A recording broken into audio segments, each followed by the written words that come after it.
Hey guys, welcome back to Let's Play Trilby's Notes. When we last left off, Trilby, with a really bad fake name, has been talking to Abed Shahal and Miss O'Malley, or Siobhan O'Malley. And yeah, I tried to messing around with an Irish accent for females, and I cannot do it. So she'll be English. Deal with it. Anyway, so we're going to talk to Abed about DeFoe Manor. Talk to Abed about DeFoe Manor. So I understand you came into possession of artifacts from DeFoe Manor. Yes, indeed, and it was astonishing to me that such artifacts existed at all. The whole place burned to the ground. Did you hear about the DeFoe Manor incident? I was experiencing a sick feeling that I had not felt for quite some time. The last I had felt it was while standing at the gates of another country mansion not long after DeFoe Manor, preparing to break in. Recalling those 5 wretched days churned my stomach with fear, turning what had once been the joy of thievery into an exercise in anxiety. Discussing it brought back that feeling, the act of fringing ignorance, while visions of wielding masks and machetes flooded my mind's eyes, worsened them. I heard something on the news. And it's been the news again lately since that Taylor woman died. A lot to say they talk about the paranormal has been around, so the true facts are near unreachable. But the point is, some enterprising fellows picked up 1 or 2 undamaged items from the ruins. Furniture, books, an ugly little tribal figurine. And I took them off their hands, purely out of curiosity, of course. So, were there any particular items your client is interested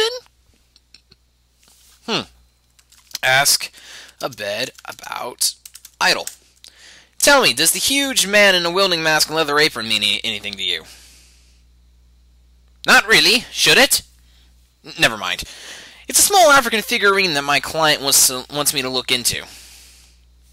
Resembling a rather ugly tribal god. That old thing? Honestly, despite its age, it's virtually valueless. Really now. That's what I said, but my client is very insistent.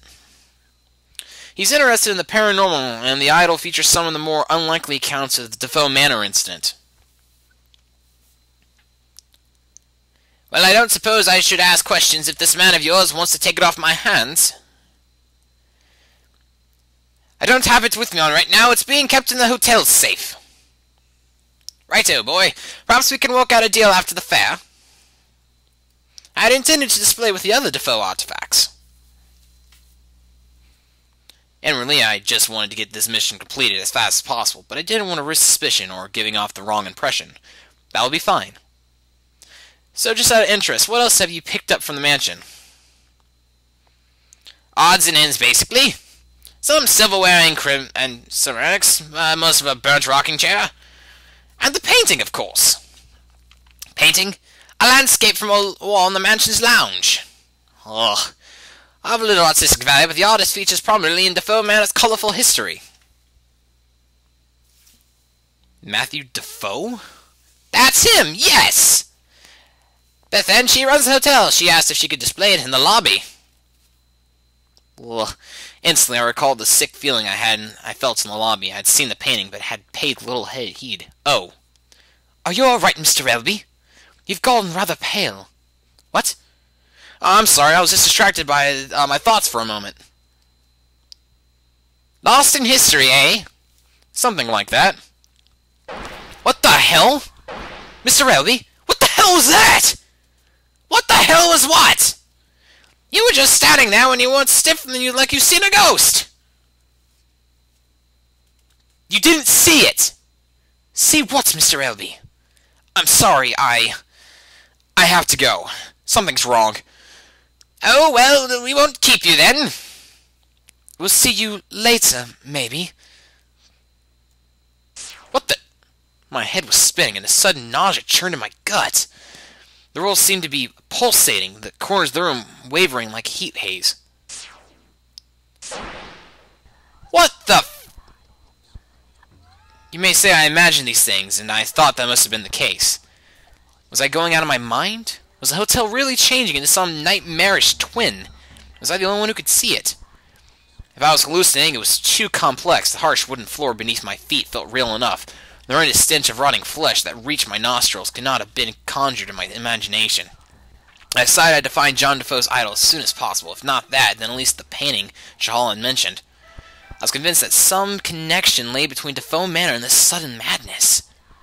Well, folks, the hotel has gone to hell. Literally.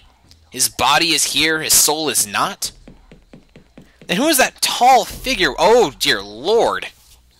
Look, the stairwell was built from old concrete, and the thick smell of damp filled the air. Well, okay, well, the hotel is run. What the? Jesus Christ! What in God's... Look at floor. Look at floor. The stairwell was... Okay, fine. There was a headless corpse slumped in the corner. With the words, "Run." The lobby, too, had been tainted, and the painting I saw was absent. Presumably, it only exists in the hotel's normal form. It was if that was the case, I needed to find a way back there, or dispel the hallucination, if this truly was all in my mind. At this stage, I was beginning to wonder if this was really all John DeFoe's doing. It didn't seem like his style, somehow. But what other evil could possibly be the culprit? Look at wall. A pentagram had been scrawled on the north wall, and a cow's skull had been nailed in place over it? Seems to be some kind of offering. Let's go outside. Okay, going back inside. Outside is really... clabany. Okay, yeah. Open door. There's a corpse on the attendant's desk. Okay, let's go in here. Open door. What the... Look at... painting. The left poster was some kind of portrait of the strange masked figure that I had glimpsed in the hotel. The middle poster was blank. The third was smashed. What the... What's on the bar? Look at bar. In keeping with the alternate hotel's theme, the furniture looked like someone had been hurled against them with absolutely fatal force. Lying on the bar, on the pool of gore, was a pair of long-nosed pliers. Pick up pliers. They were rusty, but functional. I took them with me. So now we have our lockpicks and a set of pliers. Open door. Let's go this way. It feeds. And there looks like a corpse nailed to the wall. Look at door.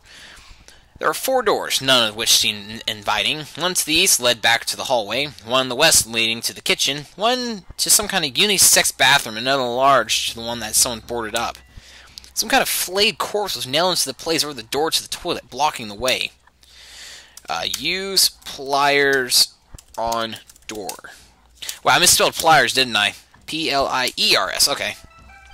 Use P-L-I-E-R, pliers on door.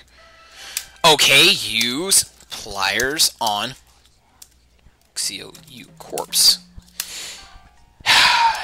Use pliers on body. The pliers were ideal for removing the nails. Oh, Trilby, why? Ah! What the hell? Well, that was awkward. Open door. And the bathroom looks like somebody... Yeah, I gotta stop there. With the words "known" scribbled on the wall. Look! The gloomy lavatories were in a state of advanced disrepair. One of the cubicle doors was hanging off its hinges, and the mirror above the counter was broken. Look at counter. The counter had 2 sinks and was covered in filth and mold. To my surprise, a brand new sealed envelope was sitting between the basins. Pick up envelope. Wow, I actually spelled it right. Crap. Baffled, I took the envelope. It was strangely bulky, and tore it open. A white pill bottle and a note fell into my hand. I here enclosed a note with this report.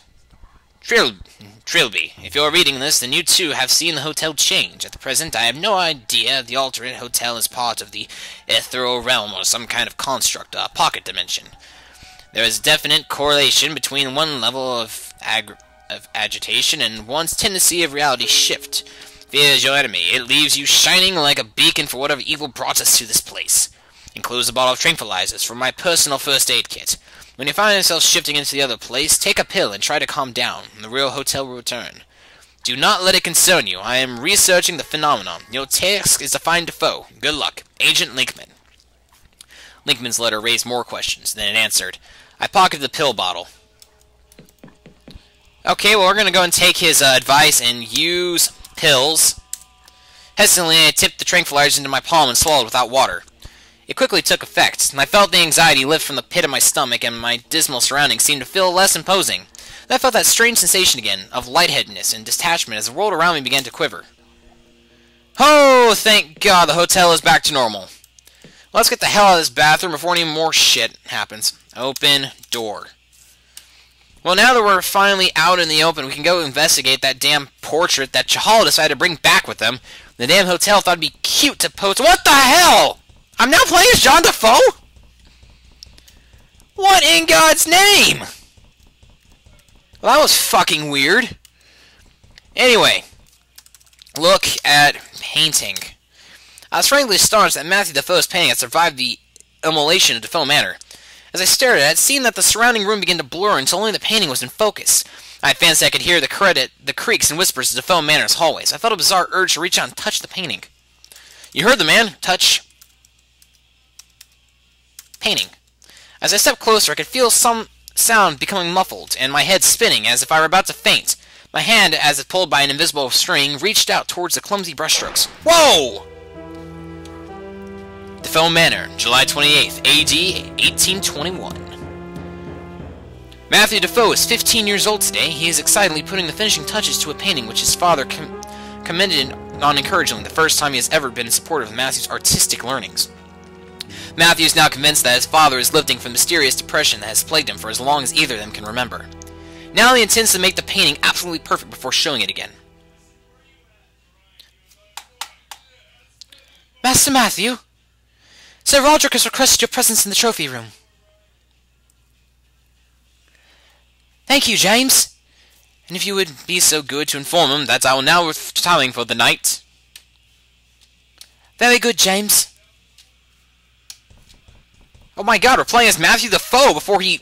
Ah, there you are, boy. Let me introduce my son, Matthew. Hello. This is my friend, Mr. Smith.